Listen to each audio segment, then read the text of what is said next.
네, 안녕하세요. 중학교 1학년 과정 지각의 구성에 대해서 이제 올리도록 하겠습니다. 자, 여러분들 앞에서 암석 배웠죠? 암석. 그래서 암석은 세 가지 종류로 구분이 되었습니다. 암석을 구분하는 원리에 대해서 배웠죠? 생성 과정에 따라서 세 종류의 암석으로 구분한다라고 이야기했습니다. 기억나시죠? 그래서 마그마가 굳어지면 화성암, 또 퇴적되고 다져지고 굳어지면 퇴적암, 열과 압력에 의해서 바뀌게 되면 변성암이라고 얘기했습니다. 자, 그런데 이걸로서 끝나지 않고 이제 그 다음 광물이라는 단어를 배우도록 하겠습니다. 광물이 뭐냐면 원래는요, 거꾸로입니다. 원소라는 것이 모여서 광물을 이루게 돼요. 그리고 광물이라는 것이 모여서 암석을 구성하고 암석이 모여서 지각을 구성하게 되는 거죠. 근데 맨 처음 지각부터 배웠었죠. 그죠? 지각. 지각, 멘털, 외행, 내액 할 때 지각, 그렇죠. 대륙 지각이 있고 해양 지각이 있고 지각과 멘털의 경계면을 모으면 배웠었죠. 그죠? 그러니까 거꾸로 들어간 거예요.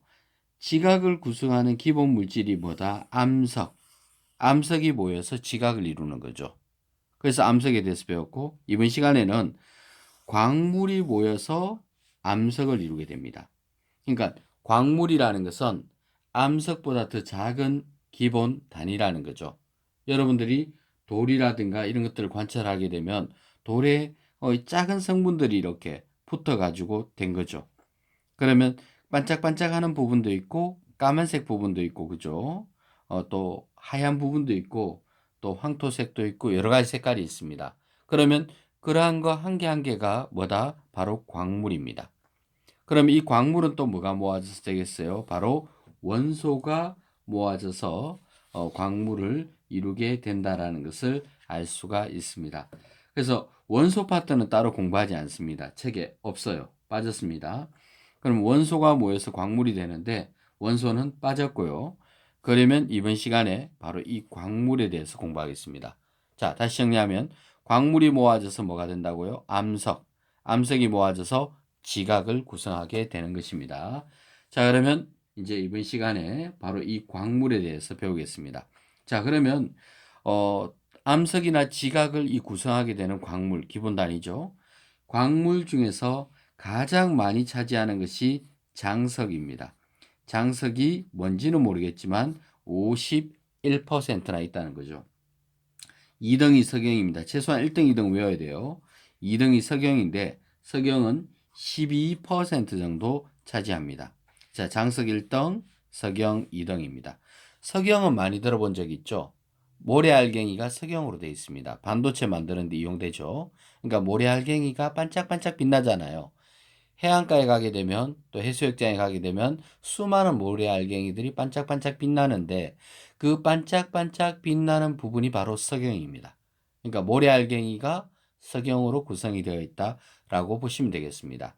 그러면 이 장석은 도대체 뭐냐면 일상생활 속에서 돌을 봤을 때 반짝반짝하는 석영도 아닌 것이 새까만 흑운모도 아닌 것이 애매한 것 대부분 다 뭐다? 장석입니다. 왜? 장석이 51%나 차지하고 있기 때문에 절반은 무조건 장석인 거예요.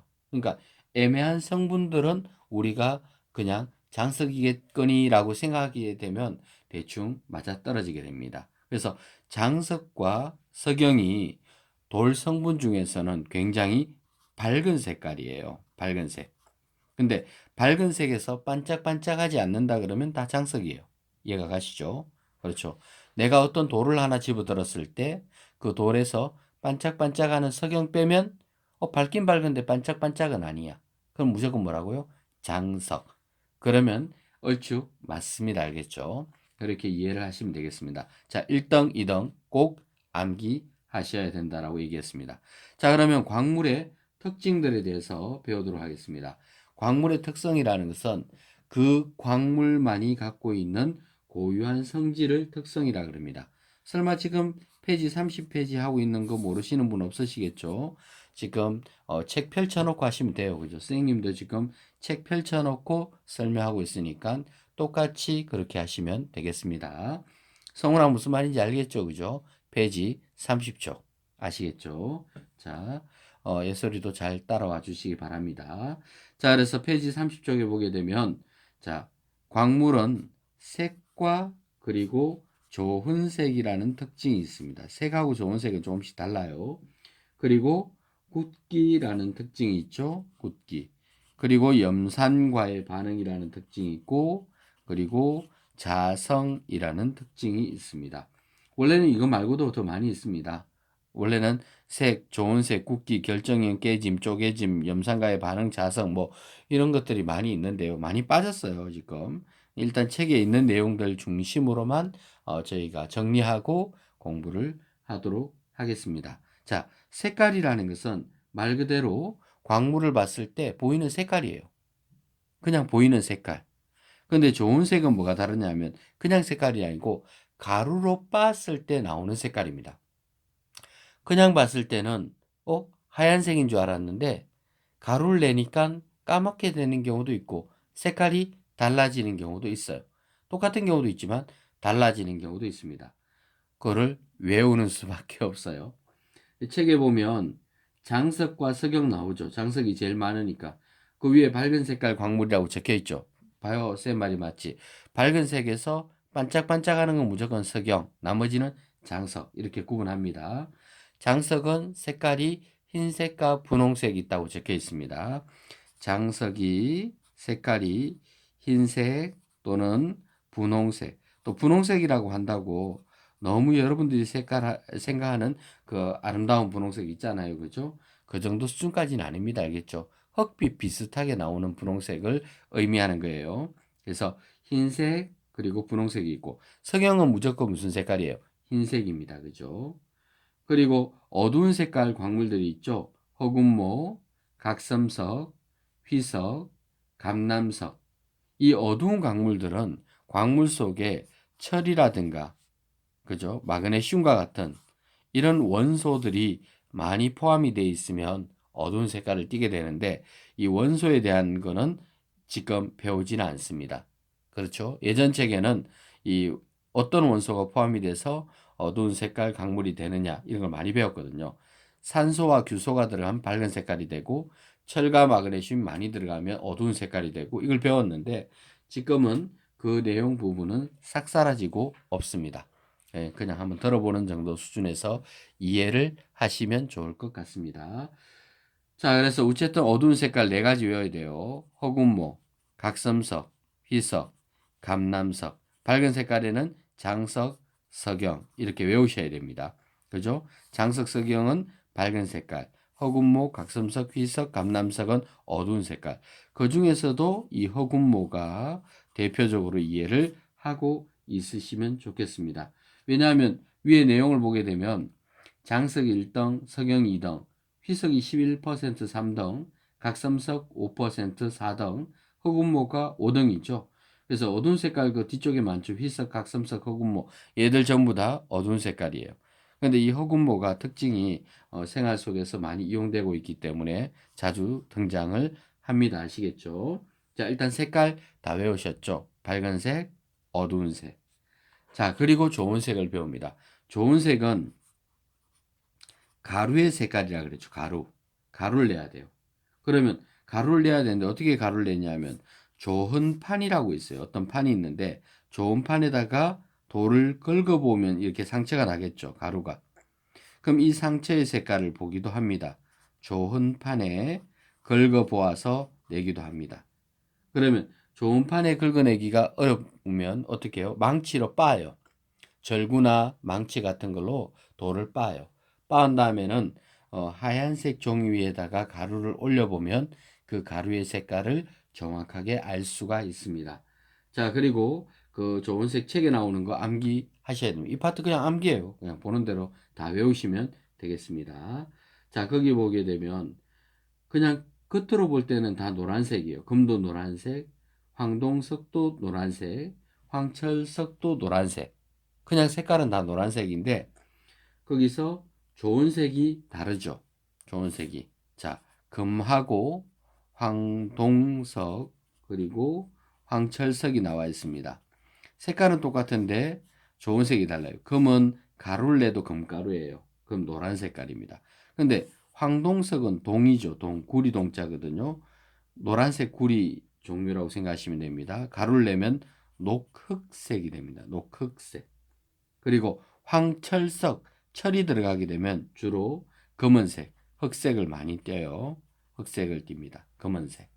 그래서 검은 노란색, 황동석은 녹흑색, 황철석은 검은색. 일일이 색깔을 외우셔야 됩니다.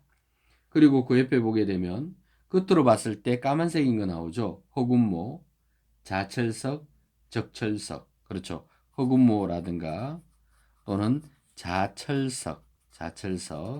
이걸로 나중에 자석이나 이런 거 만들어지겠죠. 적철석. 그냥 봤을 때는 까만색인데 얘를 가루를 내게 되면 흑운모는 의외로 하얀색이 돼요. 흰색이. 그리고 자철석은 똑같이 검은색이에요. 철자 들어가면 내가 검은색 띈다 그랬죠. 요거는 철자가 들어갔죠. 그런데 적색 때문에 적갈색으로 외우셔야 돼요. 적갈색. 그렇죠?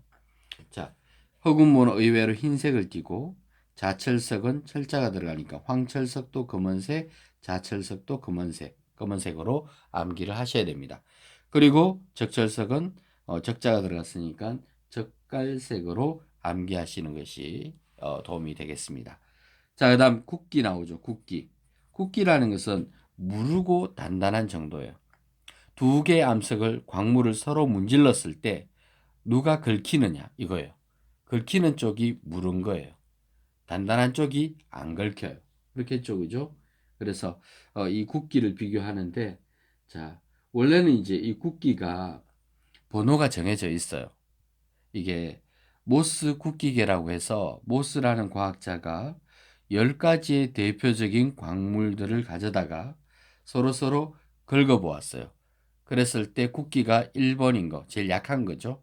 10번이 제일 단단한 거예요. 1번에서 10번까지 구분한 게 있는데 예전 책에는 1번에서 10번까지 전부 다 암기를 했었어요. 1번은 활석이고 10번은 다이아몬드에 해당되는 금강석 이걸 다 외웠었는데요. 지금 이 단원에서는 그 내용은 사라졌습니다. 단지 우리가 이해할 수 있는 것은 숫자가 작으면 무른 금속이고 숫자가 클수록 단단한 금속이다. 서로 광물을 문질렀을 때 그렇죠. 그렇게 표시한다는 정도. 석영이 여기 보니까 나오는데요. 방해석과 석영이 나오는데 방해석이 국기 3번이고요. 석영이 국기 7번입니다. 활석이 1번, 방해석 3번, 석영 7번, 금강석 10번 이렇게 되는데요. 그래서 방해석보다는 석영이 더 단단해요. 석영이 당연히 단단하니까 모래알갱이 같은 경우는 해안가까지 막 다른 건 다 깎여서 나갔는데 끝까지 깎이지 않고 버틴 게 모래알갱이죠. 그래서 모래알갱이가 석영으로 되어 있어요. 선생님 7번보다 더 강한 거 8번, 9번, 10번 있잖아요. 8번, 9번, 10번은 보석들이에요. 루비, 다이아몬드 이런 거기 때문에 그러면 보석이 아니면서 가장 단단한 거는 석영이에요. 그래서 모래알갱이가 굉장히 단단한 편이다라고 이해를 하시면 되겠습니다. 자, 염산과의 반응이 뭐냐 하면 어떤 돌은 자, 탄산 칼슘으로 된 돌이 있어요. 탄산 칼슘으로 된 돌들이 뭐 석회석이라든가 여러분들 왜 석회암이 변하면 대리석 되는 거 맞죠? 대리석, 대리암, 석회석, 대리석 이러한 것들 탄산칼슘으로 되어 있어요. 그리고 광물로 본다 그러면 방해석, 이 방해석, 대리석, 석회석 이 같은 동네 아이들이에요. 얘들은 전부 다 탄산칼슘으로 되어 있는데요. 여기는 우리가 염산을 떨어뜨렸을 때 이산화탄소 기체가 보글보글 오릅니다. 왜 여러분들 기억나죠? 계란 껍질에 식초나 염산을 떨어뜨리면 이산화탄소 기체 발생한다고 초등학교 때 배운 적이 있을 겁니다. 똑같은 거예요. 왜? 계란 껍질이 뭐로 되어 있어요? 탄산 칼슘으로 되어 있기 때문에 염산이나 식초가 떨어졌을 때 이산화탄소 기체가 발생하게 됩니다. 그리고 그 다음 특징이 자성이 나오죠. 자성이라는 것은 자석에 잘 달라붙는다는 뜻이에요. 이거는 자철석입니다. 자철석이 자석에 잘 달라붙는 성질을 가지고 있습니다. 이 파트는 뭐 내용은 어렵지 않아요. 옆에 거 충분히 외우고 나면 그 다음에 여러분들이 바로 푸시면 뭐 그렇게 어렵지 않은 부분이라서 이해하시면 되겠습니다. 자, 그러면 내친 김에 뒤로 바로 한 페이지 더 할게요. 원래는 강의를 따로따로 할까 하다가 그죠? 자, 그렇게 되면 한 30분 가량의 강의가 될 수도 있긴 하지만 뒤에 암석의 풍화 파트 바로 넘어가도록 하겠습니다. 암석의 풍화.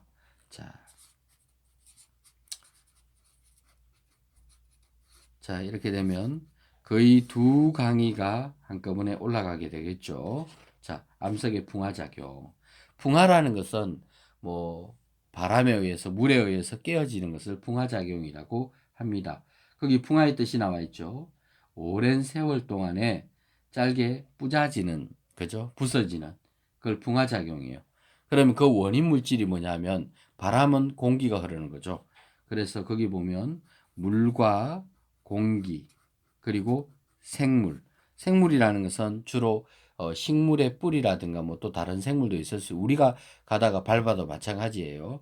식물의 뿌리 같은 것이 땅에 막 파고 들어가다 보게 되면 돌이나 흙이나 이러한 것들을 부서지게 만들 수 있죠. 또 지렁이는 흙을 먹고 살잖아요. 그죠? 그래서 지렁이와 같은 동물도 막 흙을 막 먹잖아요. 먹으면 그름진 흙으로 바꿔주기도 합니다. 그래서 풍화작용의 원인 암기하셔야 돼요. 물, 공기, 생물 이렇게 외우셔야 돼요. 그죠? 자, 그리고 나서 이제 구체적인 풍화작용의 예시문이 쭉 나와 있습니다. 한 가지 한 가지 다 외우는 수밖에 없는 거예요. 그죠? 자, 그 대표적인 풍화가 바로 옆에 플러스 강의에 나와 있죠.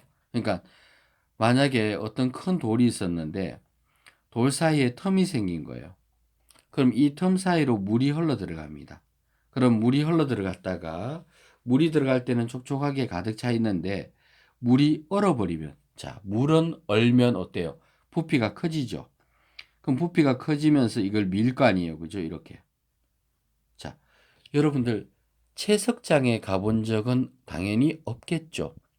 자, 하양에는 하양 가톨릭대 있죠. 가톨릭대 뒤쪽에 가면 채석장이 있어요. 그럼 그 채석장에 가면 이 물의 원리, 물이 팽창하는 원리를 이용해서 바위를 쪼갭니다. 지금도. 어떻게 하느냐 하면 바위 틈에다 구멍을 내고 나무를 단단하게 이렇게 심어 넣어요. 그리고 난 다음 그 나무에 물을 주면 나무가 물기를 많이 흡수하겠죠. 그런 상태에서 나무가 얼어버리면 부피가 팽창하면서 바위를 쪼갭니다. 뭐 올 때까지 못 기다리면 계속 나무가 물을 빨아들이게 해서 나무 자체가 부피가 팽창하도록 해서 돌을 쪼개는 원리를 씁니다. 그처럼 실제로 우리가 그 자연에서도 이렇게 물이 스며들어가서 물이 팽창되면서 밀어내니까 이 돌들이 부서져서 떨어지는 경우가 많이 생깁니다. 이런 경우를 이용해서 이제 풍화작용이라고 하죠. 물과 얼음의 원리를 이용한 겁니다. 바로 옆에 나오죠. 암석이 부서지는 거. 그 다음, 압력이 감소한다고 나와 있습니다. 땅 속에 깊은 곳에 있던 암석이 이 지표면에 드러난 거예요. 그러면 압력이 적어지잖아요. 그죠? 눌려있다가 해제가 되니까 돌들이 스스로 이렇게 팽창하면서 얇게 부서져 나가는 겁니다. 표면이 얇게 떨어져 나가는 현상을 압력 감소입니다. 그 다음 식물의 또 뿌리가 부수기도 한다고 그랬죠. 그래서 암석이 부서지는 거는 물이 얼면서, 그렇죠. 물의 결빙이라 그래요. 이거 보고. 어느 거를 물의 결빙 작용이다. 이렇게 얘기하거든요. 그래서 얼음의 결빙 또는 물의 결빙이라고 하는데 이런 결빙 작용에 의해서 물과 얼음에 의해서 암석이 부서지고 또 표면에 드러나면서 압력이 감소되면서 부서지기도 하고 또 식물의 뿌리가 부수기도 하고 그렇게 됩니다. 또 암석의 성분이 변하는 작용이라고 되어 있죠. 암석이 성분이 변하는 것. 첫 번째 지하수가 나와 있습니다. 여러분들 지하수는 그냥 물이 아니에요. 물에 이산화탄소 기체가 녹아 있습니다. 그렇죠. 그래서 지하 깊은 곳에 있는 물들은 이산화탄소 기체가 녹아 있어요. 그걸 우리는 탄산수라 그러잖아요. 그죠? 그래서 요즘 탄산수 사 마시는 사람들이 많이 있던데 쌤은 맛없어서 못 먹어요. 하여튼 어쨌든 이산화탄소가 녹아 있는 물을 우리는 뭐라고 해요? 탄산수라 그럽니다. 그러니까 지하수가 바로 탄산수예요. 지하 안반에서 올라온 탄산수죠. 그래서 이러한 탄산수가 이산화탄소가 녹아 있는 이 물은 특징이 석회암을 녹여요. 석회암을. 그래서 석회암을 녹여서 석회암 동굴을 만들기도 합니다. 그래서 이게 지하수의 작용이에요. 또는 공기 중에 드러난 암석들이 산소 기체와 만나면 여러 가지 산화작용이 일어나요. 산화작용이. 그래서 암석의 색깔이 막 붉은색으로 바뀌기도 하고. 여러분들 산에 올라가면 산에 흙 파다 보면 흙이 굉장히 붉은 흙들이 나와요. 그게 이 산화되어서 그렇습니다. 심지어는 화성 표면이 빨간색으로 보이죠. 화성. 화성이 빨갛게 보이는 이유가 그 표면에 있는 토양들이 이게 산화되어서 그래요. 똑같은 원리입니다. 그 다음 이끼. 이끼도 마찬가지로 표면에 이끼가 자라게 되면 암석 성분을 변화시키고 암석을 녹여버려요. 그렇게 해서 암석이 부서지기도 합니다. 그래서 지하수는 탄산수라 그랬죠.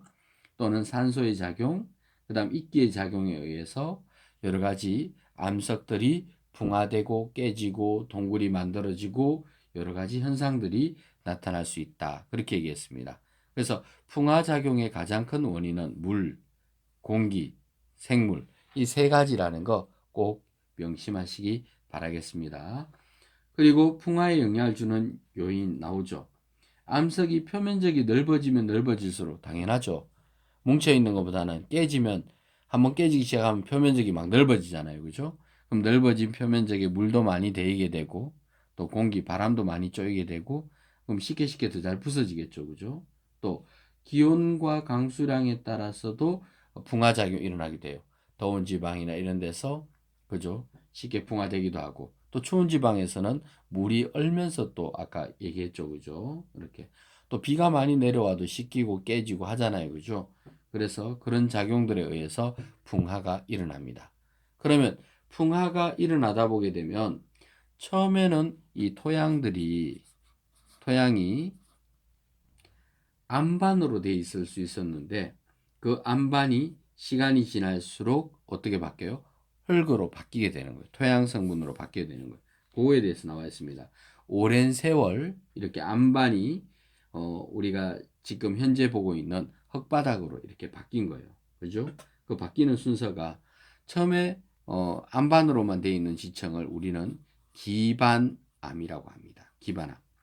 그럼 이 기반암이 아까 물의 결빙이나 이런 걸 통해서 막 조각조각 이렇게 조금씩 부서지겠죠. 부서지고 밑에 기반암 그대로 있습니다. 부서집니다. 그러면 이 기반암이 뾰족뾰족하게 부서진 이것을 우리는 모질물이다. 이렇게 얘기를 합니다. 기반암, 바위덩어리예요. 그죠? 바위덩어리가 모질물로 바뀌게 된 거예요. 돌조각조각으로 바뀌게 된 겁니다. 그리고 난 다음에 이 기반암이 있고 모질물이 있으면 또 그 위에는 다시금 이제 식물들이 더 잘게 부수겠죠. 그러면 흙처럼 쌓이겠죠. 그죠? 흙. 요거를 표면에 있는 흙이라고 해서 표토가 또 만들어지기 시작합니다. 그러니까 기반암만 있다가 기반암과 모질물로 바뀌고 기반암, 모질물, 표토로 바뀌게 되는 거예요.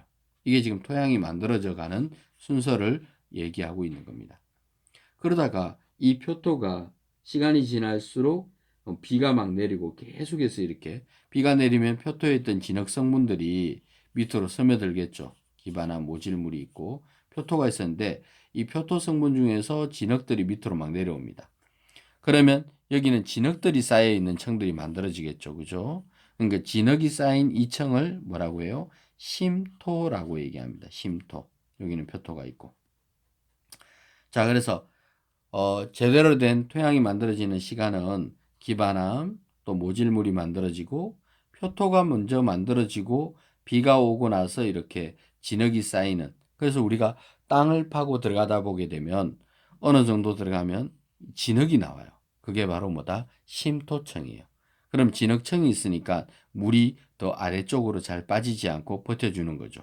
그러면 표토에 있던 식물들이 물을 머금고 또 살아갈 수 있게끔 토양이 완성이 된 겁니다. 이게 이제 완성된 토양의 모습이다라고 보시면 되겠습니다. 그러면 이 만들어지는 순서는 어떻게 만들어져요? 기반암이 제일 먼저 있었고, 그리고 뭐가 만들어졌어요? 모질물, 그리고 표토가 먼저 만들어지고 심토가 만들어집니다. 근데 쌓여 있는 순서는 기반암, 모질물, 심토가 쌓이고 표토가 위에 있죠. 쌓여 있는 순서와 만들어지는 순서가 표토와 심토에서 다르다는 거 꼭 좀 기억하시면 좋을 것 같습니다. 아시겠죠? 그 밑에 생성순서 따로 나와 있죠, 그죠? 1번은 풍화를 받지 않은 암석을 기반암이라 그래요. 그 다음에 암석 조각과 모래로 이루어진 것을 우리는 예전 책에는 이걸 모질물이라 그래요. 모질물. 모가 났다는 거죠. 뾰족뾰족한 돌들, 큰 돌들. 그리고 난 다음에 흙처럼 만들어진 걸 표토. 그리고 나서 이제 흙은 흙인데 이제 진흙하고 섞인 거는 심토고 진흙이 섞이지 않는 생명체들이 살아나는 곳은 표토입니다. 알겠죠? 그러니까 표토에서 식물들이 자라게 되는 거죠. 그래서 토양이 만들어지는 순서와 그리고 토양이 쌓여 있는 순서 요거를 좀 기억하시면 좋을 것 같습니다. 자, 지금 우리가 배운 게 뭐냐 하면요. 한번 생각해 보면 원래는 원소가 모여서 뭐가 된다 그랬어요? 광물을 이룹니다. 광물 중에서 1등, 2등은 누군지 아시겠죠? 장석이 51%로 1등, 석영이 12%로 2등입니다. 그죠? 그리고 이 광물이 모여서 암석을 이루게 되죠. 암석은 생성 과정에 따라서 화성암, 퇴적암, 변성암 기억나시죠? 그죠? 그리고 이 암석들이 모여서 지각을 구성하게 된다라고 했습니다. 그런데 구성하게 된 지각이 오늘날에는 토양이죠. 이 토양이 만들어지기까지는 여러 풍화작용을 거쳐서 만들어졌다는 거죠. 그리고 이 풍화작용에서 만들어지는 순서는 이제 기반암, 모질물, 표토가 먼저 만들어지고 진흙층이 심토가 제일 마지막에 만들어졌다라고 얘기했습니다. 그리고 이 풍화작용이 일어나는 원인은 물과 또 공기, 생물 이 세 가지 작용에 의해 가지고 오랜 세월 동안 풍화작용에 의해서 이 토양이 만들어졌다. 이렇게 공부를 했습니다. 자, 여러분들 이 지각권, 그죠? 그 지구계에서 직권에 대한 부분들에 대해서 우리가 쭉 알아봤습니다. 그리고 나면 뒤쪽에 가게 되면 또 직권의 운동 해가지고 이 지각 자체가 또 어떻게 움직여서 어떤 변화가 일어나는지에 대한 또 자세한 공부를 또 하게 됩니다.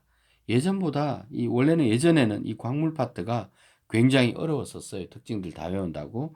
근데 그에 비해서는 좀 내용들이 많이 줄었다라고 생각하시면 뭐 그렇게 어려운 내용은 아닌 것 같습니다. 자, 수업은 이상으로 마치도록 하겠습니다. 두 강 내용을 한꺼번에 했기 때문에 좀 지루하고 긴 시간이 됐을 것 같지만 열심히 좀 풀어주시면 좋겠습니다. 네, 감사합니다.